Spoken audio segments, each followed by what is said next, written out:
Nous enchaînons à présent avec Enjeu Patrimoine, un enjeu patrimoine consacré à l'investissement immobilier face à la fiscalité de l'impôt sur la fortune immobilière. Cet impôt sur la fortune immobilière qui, depuis le 1er janvier 2018, a remplacé l'impôt sur la fortune avec comme véritable changement le fait de taxer le capital immobilier. Est-ce que cela change la stratégie que l'on peut avoir en matière d'investissement immobilier? Est-ce que ça remet en cause certaines stratégies? Nous en parlons sur le plateau de Smart Patrimoine avec Camille Denisot, avocate fiscaliste. Bonjour Camille Denisot. Bonjour Nicolas. Merci d'être avec nous sur le plateau de Smart Patrimoine. Nous en parlons également avec Jérémy Orfeo, dirigeant fondateur de Willim. Willim qui est le nouveau nom de Periance. Bonjour Jérémy Orfeo. Bonjour Nicolas. Bienvenue également à vous. Vous êtes donc en duplex pour nous accompagner. On va commencer avec un petit peu de pédagogie fiscale sur cet IFI, sur cet impôt sur la fortune immobilière. On a vu des élections présidentielles récentes qui laissaient entendre qu'il pourrait être remis en question ou non. Vu le résultat des élections présidentielles et dans l'attente de nouvelles décisions au niveau législatif, pour l'instant, l'IFI est toujours en place. Peut-être un mot rapide de Camille Denisot sur le fonctionnement de l'IFI. Donc c'est impôt sur la fortune immobilière, comme son nom l'indique, on va taxer le patrimoine immobilier. Le seuil à ne pas dépasser pour ne pas être taxé ou à dépasser pour être taxé, c'est 1,3 million d'euros, c'est ça? C'est un patrimoine net d'1,3 million d'euros. Donc ça ne veut pas dire que si vous avez un appartement parisien, vous allez vite dépasser ces seuils, par exemple, vous arrivez à 1,3 million. Ça ne veut pas dire que vous rentrez mécaniquement dans le champ de l'IFI. D'accord. On va faire la balance entre votre actif immobilier, c'est-à-dire la valeur de votre appartement, et votre passif, si vous avez emprunté tout simplement pour acheter l'appartement. Et puis on va regarder ce qui reste quand on prend le passif et qu'on prend l'actif et qu'on soustrait le passif. Si on est au-dessus de 1,3 million, là vous êtes dans le champ de l'IFI. D'accord, donc on peut effectivement quand même échapper à l'IFI dans le cas de l'achat d'un bien immobilier. Exactement. En revanche, la question va se poser quand on va vouloir se lancer dans l'investissement immobilier, l'investissement locatif. Là, on peut plus rapidement quand même arriver à ce seuil d'1,3 million si on a envie d'acheter, je ne sais pas moi, à Paris, à Bordeaux, à Lyon, à Marseille, enfin dans des grandes villes où le prix de l'immobilier est cher pour le coup.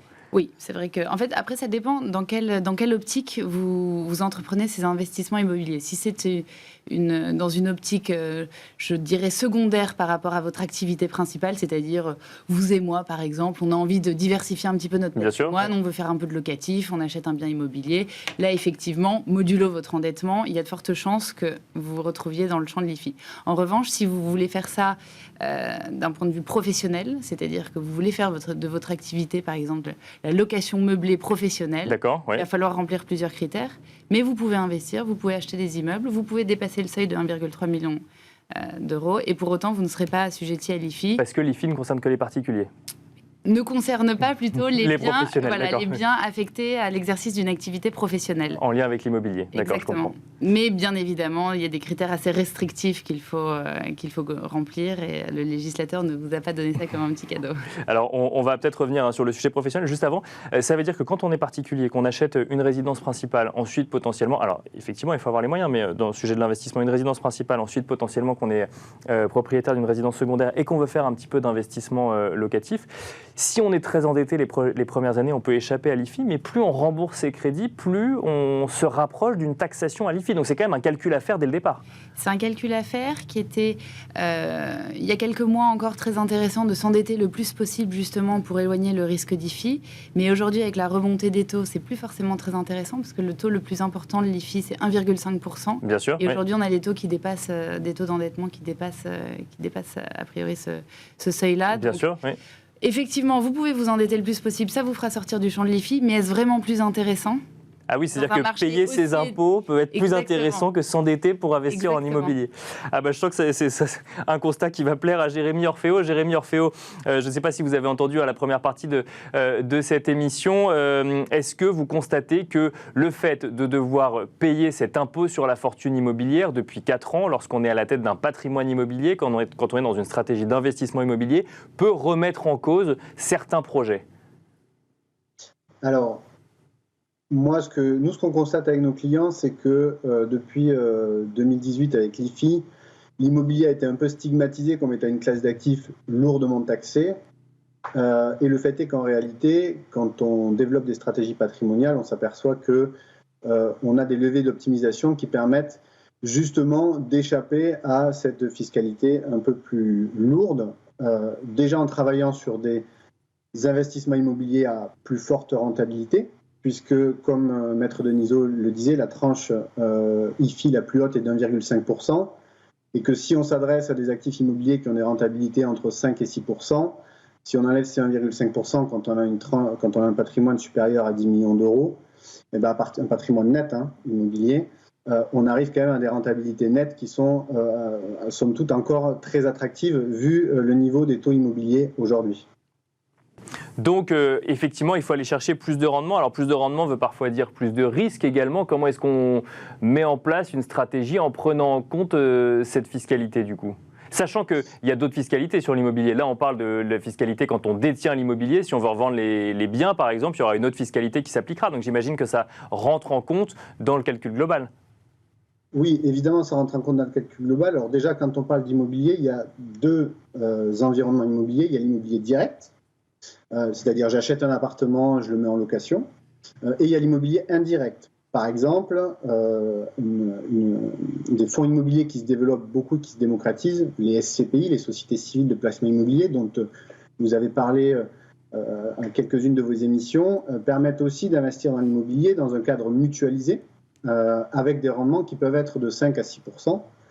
Donc quand on parle de la notion de risque, dans un cadre mutualisé comme les SCPI où on investit sur un parc immobilier diversifié avec des locataires qui sont différents, avec un risque locatif donc mutualisé, on se retrouve avec des logiques de rentabilité plutôt élevées, entre 5 et 6%, avec un niveau de risque maîtrisé. Camille Denisot, sur ce sujet qu'on peut appeler la pierre papier quand on parle de SCPI ou de fonds immobiliers, quand on détient ça en direct, la taxation est la même au niveau de l'IFI ou on parle de valeur mobilière cette fois-ci ? En fait, toutes les parts de SCPI vont se retrouver dans le champ de l'IFI. D'accord, ok, mécaniquement. Tout Même véhicule, si on ne détient pas l'immeuble physiquement. Exactement. En fait, tout véhicule qui, en bout de chaîne, détient un immeuble est englobé dans l'IFI. D'accord. Donc effectivement, ce n'est pas un moyen détourné d'aller optimiser son patrimoine immobilier en contournant l'IFI. Non, ça rentre dans le champ de l'IFI. Dans le champ de l'IFI, oui. Et alors, comment est-ce qu'on peut faire pour optimiser du coup ? On va commencer avec vous, Camille Denisot, on posera ensuite la question à Jérémy Orfeo. Vous nous avez parlé de l'investissement, ou en tout cas du côté professionnel. Alors, là, on parle de la gestion de patrimoine d'un particulier qui n'a pas forcément envie d'être professionnel. Alors, on a des dispositifs, on a le LMNP par exemple, où on peut parfois vouloir investir via des dispositifs fiscaux comme le Pinel ou le Malraux. Est-ce que ça, c'est des moyens d'investir quand même en immobilier en réduisant la fiscalité associée et en évitant de payer l'IFI, même si j'ai bien entendu que dans le contexte de taux actuel, effectivement, ça peut être plus avantageux de payer l'IFI que de s'endetter sur longtemps. Les dispositifs que vous venez d'évoquer, le Pinel ou le Malraux, le Pinel ou le Malraux, pas le mariage des deux, ne permet pas d'échapper à l'IFI. En fait, les investissements que vous ferez dans un Malraux, par exemple, ne vous permettent pas d'échapper à l'IFI. Encore une fois, vraiment, l'IFI cherche à viser tous les immeubles que vous pouvez détenir, de quelque manière que ce soit, en fait. En revanche, ce qui peut être intéressant, c'est, par exemple, vous êtes un particulier, vous avez une famille, vous souhaitez acquérir une résidence secondaire, c'est pas mal de l'acquérir via une SCI. D'accord. Parce que vous pouvez faire une donation des parts à vos enfants, par exemple. Comme ça sort une partie des parts de votre patrimoine taxable. Et en plus, il y a une décote qu'on peut appliquer sur les parts de SCI, parce que forcément, une fraction de SCI est beaucoup moins liquide qu'un immeuble détenu en pleine propriété que vous voudriez céder. Donc, en fait, l'administration fiscale accepte que cette contrainte soit matérialisée par l'application d'une décote sur votre part de SCI. Ouais. Et une décote qui va être qui va dépendre du montant de détention du bien, par exemple ? Non, on accepte généralement une décote de 10% sur les parts de SCI qui matérialise la contrainte de liquidité moindre des parts. Et ensuite, certains plus audacieux vous diront qu'on peut appliquer une décote un peu plus importante lorsque l'actionnaire ne détient pas beaucoup de droits dans la société, prend qu'une décision est très minoritaire. Mais donc, même lorsqu'on achète un bien via une SCI, ça rentre dans le champ de l'impôt sur la fortune immobilière. D'accord. Mais même si on passe par une société en nom propre ou au nom d'une famille, ça rentre dans le champ de l'impôt sur la fortune immobilière. Jérémy Orfeo, même question. Quelle stratégie peut-on mettre en place pour investir dans l'immobilier en tentant d'optimiser sa fiscalité ? Il y a le sujet de trouver une rentabilité supérieure à la fiscalité ou au coût du crédit qu'on aurait pu avoir en place. Est-ce qu'il y a d'autres stratégies qu'on n'aurait pas forcément mentionnées ou qu'il faudrait avoir en tête ? Oui, il y a une stratégie qu'il faut avoir en tête qui est celle aussi de l'arbitrage. L'arbitrage, ça veut dire quoi? Ça veut dire aujourd'hui, j'ai un patrimoine qui est taxable à l'IFI, je veux rester investi sur l'immobilier, mais compte tenu des investissements que j'ai faits par le passé, je ne peux pas changer le mode de détention. Je ne peux pas changer le mode de détention, je peux rentrer dans une logique de vente, une cession d'une partie de ce patrimoine, 1, 2 ou 3 immeubles, enfin appartements ou maisons que j'ai en location, et je réemploie le fruit de la vente de manière intelligente, toujours dans l'immobilier, pour réduire mon assiette taxable à l'IFI. Qu'est-ce que je peux faire par exemple? Je peux investir dans l'immobilier en nue propriété par exemple. D'accord. Qu'est-ce que c'est que l'investissement en nue propriété? Alors on peut le faire en part de SCPI ou on peut le faire aussi dans l'immobilier direct. C'est-à-dire qu'un bien immobilier, il y a la pleine propriété du bien immobilier, et cette pleine propriété, elle peut se scinder en deux droits, l'usufruit d'un côté et la nue propriété de l'autre. Et en tant qu'investisseur, je peux acheter que la nue propriété si je le souhaite, ce qui va me permettre de bénéficier d'une décote sur la valeur du bien immobilier, qui peut être entre 35 et 40% sur une durée d'investissement de 15 ans par exemple. Et l'usufruit va être acheté par une tierce personne. Alors en l'occurrence, dans l'immobilier direct, c'est généralement un bailleur social qui va acheter l'usufruit. Et en part de SCPI, ça peut être des institutionnels ou des fonds d'investissement. Et avec la détention de cette nue propriété, je vais sortir le montant que j'ai investi de ma base taxable à l'IFI, ce qui va me permettre de fondamentalement économiser de l'impôt, tout en bénéficiant d'une décote sur la valeur de mon investissement qui me permettra de dégager une plus-value qui sera, elle, non taxable, puisqu'elle n'est pas considérée comme une plus-value immobilière. C'est un peu le même principe que le viager, Jérémy Orfeo. C'est-à-dire que vous achetez, si j'ai bien compris, sur une base 100, vous achetez à une valeur de 45.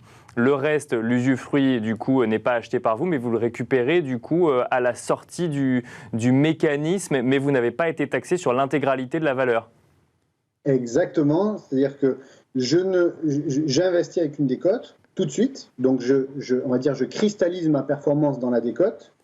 Cette décote, au terme de l'opération, qui dans l'immobilier direct est généralement sur 15 ans, mais en part de SCPI, ça peut être sur 5, 7, 8, 9, 10 ou 15 ans, donc c'est beaucoup plus flexible dans les SCPI, l'investissement en propriété qu'en direct, mais on a de meilleures décotes en direct sur 15 ans. Et au terme, je récupère la pleine propriété, et là je peux soit conserver le bien, donc je suis de nouveau taxé à l'IFI, le bien ou les parts de SCPI, soit je décide de les vendre au prix de cession au moment où l'opération se termine, et à ce moment-là, la décote dont j'ai bénéficié, à prix de marché équivalent, n'est pas taxable, donc j'en jouis pleinement de la plus-value sans impôt. Alors très rapidement, il nous reste quelques secondes.